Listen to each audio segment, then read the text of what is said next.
What's up, Mythguardians? Leap Daniel here. We've got a lot of new cards spoiled this week. I'll give my star ratings at the end if you don't have time to hear all my thoughts on each individual card. Let's go. First up, we've got Canine. He's a 1 mana, common, 1 blue gem Canine minion with 2 attack and 1 health, and his effect is Forge +1/+1. This card has gotten some major hype lately as a 1 mana 3/2. But I don't think that hype is justified. If you actually look at the probabilities, running 4 copies of this card, you have about a 55% chance at least 1 canine is in your opening hand, but only a 13% chance of drawing 2 or more copies. So that means that about 75% of the time that you open with canine, you can't play him forged. So when assessing this card, we should treat those extra stats from the forged effect as only being worth about half a stat. That makes this card decidedly worse than a vanilla 2/2, at least on turn 1.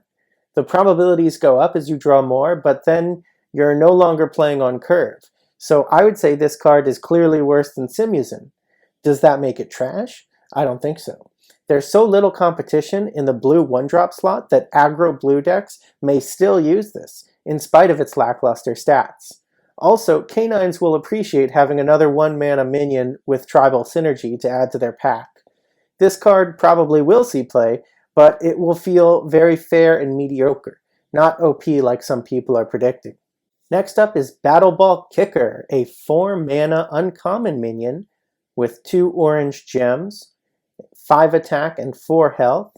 Its effect is Awaken. You may pay 2 mana to give another minion stunned until the end of its next turn. It's a versatile little stun tool. It's a little understated as a vanilla minion with the same stats as Chloe Sunshine, but 1 less than Wendish Giant. But at 6 mana, you can use it to stun.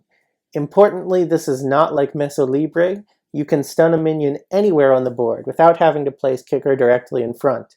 So you can block one spot and stun another. This also has synergy with Armageddon Angel, since you can stall your opponent with it on turn 6, baiting them to commit more to the board before you drop the board clear on 7. However, that's a niche combo with a Mythic card, and I'm not really sure Battleball Kicker stands on its own here. Maybe people will run 1 or 2 copies, but for the most part, I think this card is not that good. Moving on, we have Auspicious Forecast, a 1 mana rare spirit spell, which costs 1 green gem. Its effect is add 4/4/4 Fanatical Phantoms to your Boneyard. Adds consistency to the Drainy Diehard. Pretty much any deck that runs Drainy Diehard will also run this. It looks like there are 2 main spirit builds being pushed in this expansion, a burn version and a grave tampering version. The grave tampering spirits will use this card. It'll definitely be something that deck is happy to draw as a key card early on in their strategy. It's not clear yet how competitive that deck will be, but if it sees competitive play, this card will be an auto run at 2 in that deck. Alright, next we have Coldblooded Killer, a 3 mana rare purple minion, which costs 1 purple gem and has 4 attack and 3 health.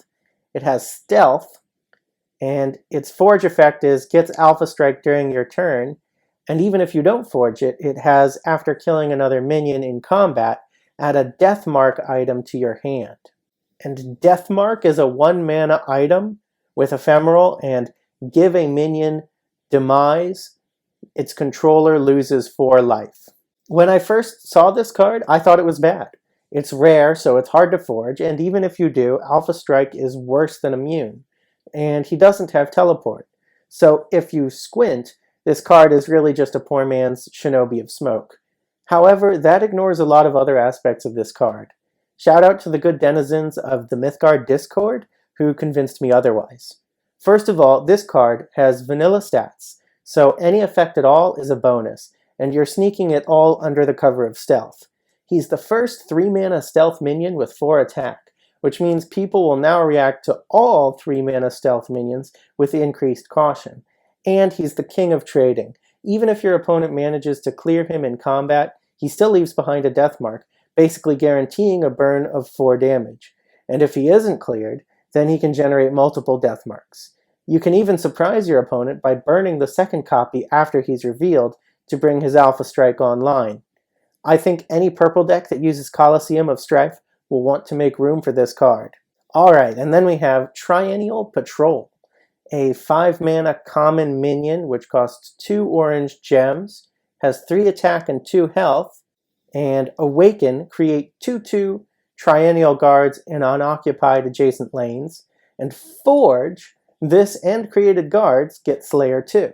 Even unforged, this card has more stats than Vanilla's at its cost, beating out Mets and Giant by 1 stat. However, those stats are spread wide, so it's more vulnerable to things like Thunderclap, Magnus, Magmatar, etc. But when you consider the fact that these things are common, it's possible that you could just bait out all your opponent's wide removal, and then just play more tokens. It gets to a point where the token generation is just so much that your opponent runs out of board clears.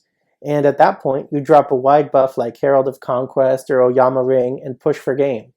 The Forge effect is an added bonus, serving as deterrent if your opponent ever tries to deal with them via conventional combat. While I do think this card is vulnerable to board clears and a bit niche, it doesn't have very big competition.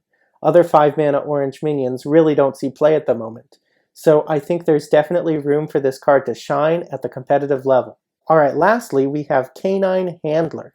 He's a 2-mana uncommon canine soldier minion, which costs 1 green gem.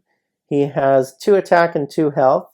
He has a Forge effect, Awaken, draw your next canine minion, and even without Forge, adjacent canine minions have armor 1. This card is amazing. He searches a card and buffs the card he searches. You can even run this in non-canine decks as long as you run a highly desirable canine card. And even though he doesn't look it, he himself is a canine as well, so he searches other handlers and gains armor from them if they're adjacent. I think this card will be amazing in canine decks. Alright, now I'll get to my star ratings. Canine is a 3-star card. Battleball Kicker is a 2-star card. Auspicious Forecast is a 4-star card. Coldblooded Killer is a 4-star card. Triennial Patrol is a 4-star card. And Canine Handler is a 5-star card.